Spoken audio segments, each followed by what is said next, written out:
feel adolescence is a time of where a child is extremely impressionable, and where the issues and the incidents that kind of affect them have a very deep and a long lasting impact for years to come.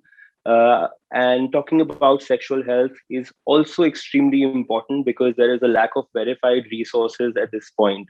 Most children, if they feel confused about something, they would end up googling it. They would end up speaking to their peers or seniors or juniors, whoever it is, about it. And that could create an environment where incorrect information is passed down, which could be extremely harmful. Also, with the rise of sexual abuse and violation cases, uh, sensitizing and informing kids at a very young stage and age in the most appropriate manner that the experts deem fit uh, could possibly sort of aid in preventing many of these issues. Many a times, when there is a violation that occurs, kids find it extremely hard to talk about it, right? Because they can't articulate what happened to them.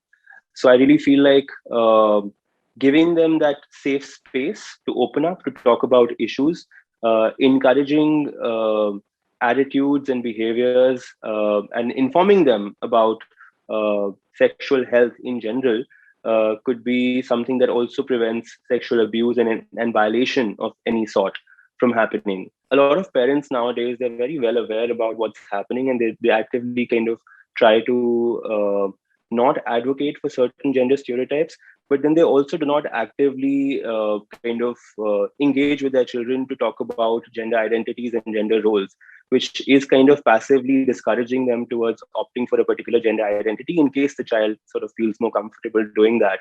And I feel that needs to stop.